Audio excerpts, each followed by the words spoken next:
Hey guys, welcome to me reacting to Game Theory, the lost cult of Minecraft Illagers by the Game Theorists. Now, I reacted to his last video, and the whole theory that Ravengers are villagers is a great theory in my opinion. Like, there are a bunch of stuff to prove it.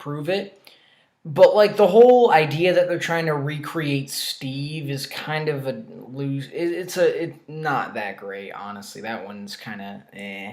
But, yeah, anyways, guys, links in the description. Make sure to subscribe to the Game Theorist. Let's just get right into it now.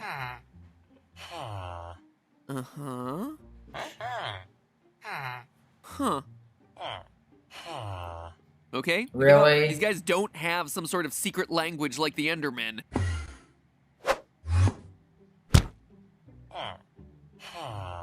In fact, I'm pretty sure they're just idiots. Okay. Hello, Internet, and welcome to a diet theory. And unlike all the other theories that I've claimed are diet theories, this time I really mean it. I am not joking around. These mini theories were originally meant to be a smaller episode exploring new fun angles on recent topics that didn't fit into the main theory, and yet every time I try to write one of these things, every time they always wind up too long. Not this time, my friends. I swear, today we are not gonna go past page 2 or like the 10-minute mark, even though the outline for this episode is currently at 4 pages. Curse my verbosity! Today I want to take a little bit deeper into a topic I began covering in our last Minecraft video. In that episode, we concluded that the Illagers were exiled from the villager civilizations because they were experimenting with the powers of life and death. And we know that to some extent they've been successful, considering that evokers carry totems of undying, items that literally grant new life at the point of death. Now they live on the outskirts of society in the woodland mansions, where it appears that they're continuing their experiments, converting villagers into ravagers, and using huge stockpiles of blue, light blue, and cyan wool to construct replicas of Steve. At the end of my why would theory, they do that? That perhaps those Steve clones may have inadvertently led to the creation of the game's zombie menace. But that still left us with a lot of questions unanswered. What's the deal with the fake end portal rooms that you can also find in the woodland mansions? And why are there these giant replicas of cats and chickens hidden inside those buildings? I mean, those are some weird Those weren't my questions, but okay. About in the last episode that I didn't actually have the chance to explain away. And then there's the issues with the Vindicators themselves. Why are their eyes blue? We established last time that they're former villagers, and we know that every other villager in the game has themselves green eyes, including other Illager types like the Evoker. So then, why are the Vindicators' eyes specifically blue? Again, that probably has itself a lore-based explanation out there somewhere. And lastly, a question that I think we were all thinking at the end of the last episode: if the Illagers are indeed trying to create Steve clones, is it possible that they accidentally created Herobrine in the process? Who I know is an established creepypasta and isn't an official thing in the game, but still, could he have been? Is it possible that he's an official part of this game's lore? Today we're cracking open the first of this little 3-pack of diet theories. The fake end portal rooms, why they exist, and their connection to a fascinating and incredibly tragic real-life story that may tell us a lot more than we expect about the history of these Minecraft villains. So pull out your netherwort, water, and sugar, my friends. Today we are going swift. As I brought up in the last episode, there are lots of strange rooms hidden throughout the woodland mansion hideouts, but none of them are as suspicious as the fake end portal rooms, in which the Illagers have used green and orange wool to roughly recreate the layout of an actual end portal. I mean, that's pretty darn weird. Like, there's lots of weird details in games that may or may not have themselves a greater lore importance, but in this case, to take an endgame location and place it in the hands of the villains in a way that they're trying to recreate it, it's definitely the devs trying to tell us something, especially when you consider that they were included in the game so much later than the end portals themselves. Like, maybe if the woodland mansion came first, then this would be them trying to hint at this mysterious stronghold's existence hidden somewhere out there in the world and how to use it. But end portals have practically been in the game since the very beginning, since version 1.0.0, whereas woodland mansions were added to the game 5 years later. You don't put stuff like that in arbitrarily. It feels like a detail that, if we're somehow able to crack it will actually tell us a lot about the story of this game. And I think I'm beginning to wrap my head around what it all means. Now, let's think through this logically. The fact that the Illagers are trying to build a portal for themselves tells us a few important details. They're trying to go to the Illagers end? have somehow managed to see a stronghold at some point, already True. an impressive feat. And two, not only did they see a stronghold, they somehow were able to understand that it was important enough to want to try and recreate it for themselves. Now, something that I didn't get to talk too much about last time was the whole wool thing. I've already mentioned them using green and orange wool for their fake portals, and that would be interesting on its own, but that's not the only instance of unusual wool usage inside the mansion. There's a lot of... For one, none of the beds in the mansion are real beds, despite real beds having existed for years before the implementation of woodland mansions. Instead of crafted beds, Illagers attempt to recreate what a bed looks like by using white wool and various colors of carpet. Talk about itchy and like zero back support. It's no wonder the Illagers are always so cranky. Illagers also have themselves map rooms, which once again don't use crafted maps, but use carpet on a table to create the illusion of a map. All of this reeks of a real-world practice called cargo culting. You see, cargo cults are an absolutely fascinating phenomenon that actually happened in the aftermath of World War II. Imagine this. You live on a tiny, remote island in the middle of the ocean with just your fellow tribesmen, completely secluded from the rest of the world. And then all of a sudden, giant metal birds appear out of the sky, making loud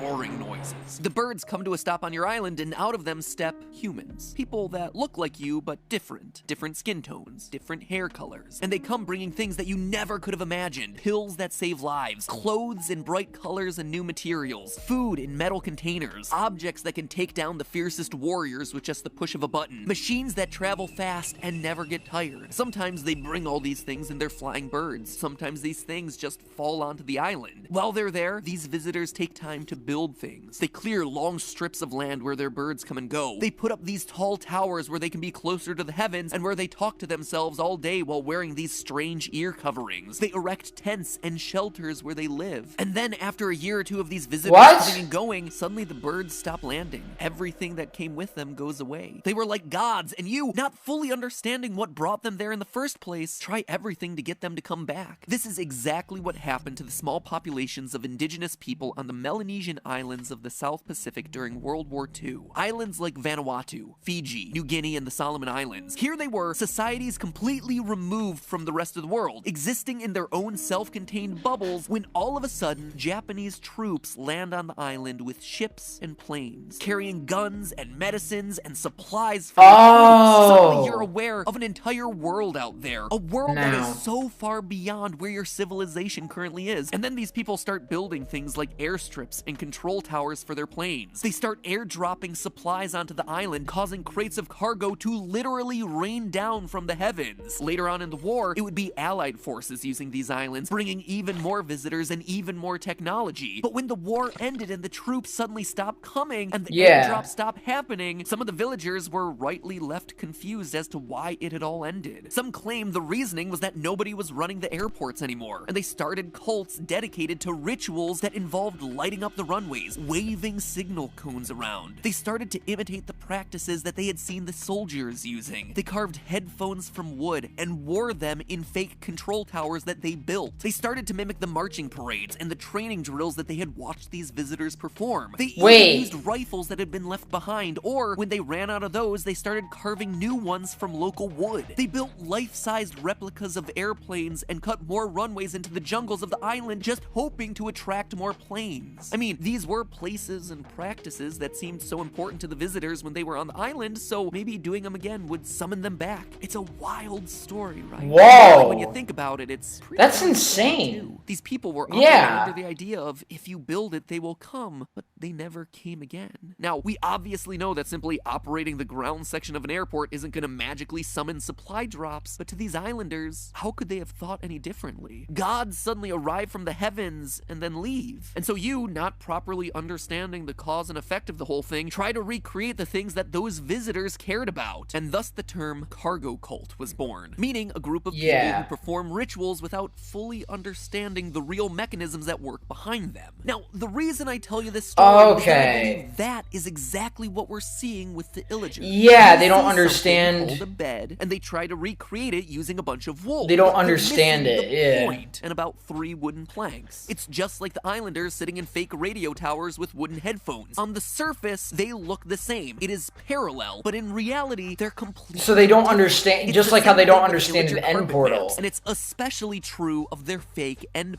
portal. Anyone who's actually been to the end knows that you need to insert Eyes of Ender into the end portal. But they don't know frameworks, that. and that the presence of the lava doesn't really matter at all. But the Illagers, though, they seem convinced that all that was really important in that stronghold was the color, the number, and the arrangement of the blocks. This is especially true since they have access to lava in other rooms of the mansion, but they don't choose to use it in their recreation of the end portals. I mean, even the giant cat and chicken rooms in the woodland mansions seem tied to the cargo cult story. Just like the villagers of Melanesia built replicas to the giant metal birds that came onto their island, the airplanes, so too are the Illagers building replicas of these animals, I guess. I don't really know. Yeah, why are they there? Diet theory that to recreate a portal room, the Illagers had to have first seen a stronghold, and secondly had to understand that it was somehow important. What I think all of this is telling us is that they must have seen an active end portal. It most likely indicates I don't that they think saw so. something go into, or more accurately, come out of that end portal. I think that this may be our strongest evidence yet that the ancient race of builders that we've been talking about throughout all of these Minecraft theories, the one that built the ancient temples and mine shafts of the overworld, that maybe they originate on the other side of one of those portals. They pop on through into the villager and Illager world and bring with them the ability to create sophisticated objects, like beds and maps, knowledge of how to both mine and craft. But then they leave for some reason, and when they left, there were those who remained that didn't quite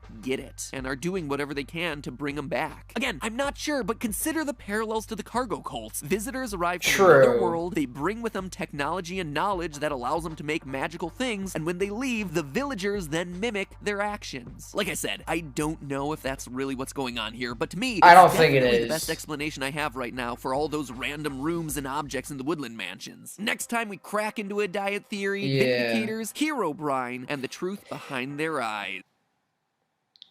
Oh, that's next time? Alright. So, honestly, what I think of this theory is that it's not really that great. Because, again, it continues on a theory that I think wasn't really that great either. Because the thing is that, like, it doesn't really make sense.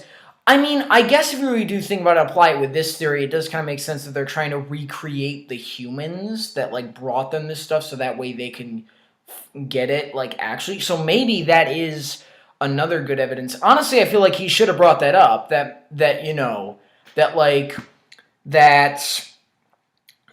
is a big reason why they're trying to recreate Steve, is because he has those abilities, but they don't. So they're trying to make new Steves so that way they can obtain these new objects and abilities, like these actual things. So maybe that's the reason. I don't think, there's one thing I don't agree with, is I don't think they saw an active end portal, because the thing is that, why would they, because yeah, if they saw it, because the thing is that an active end portal covers the lava, like the whole black smoke covers the lava, so why would they put the detail of the lava under it? Because it doesn't really make sense to me.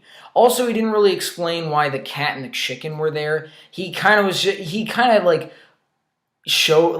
it like, oh, maybe that's the reason, but then never really brought, like, he sort of said like, oh yeah, that's why there's these animals here, but he's kind of like at the same time saying that he doesn't really know. Because yeah, honestly, why would they build animal replicas if they don't, why would they want cats to come? Why would they want chickens to come? Like, it doesn't really make any sense. Like, it doesn't really make sense to me.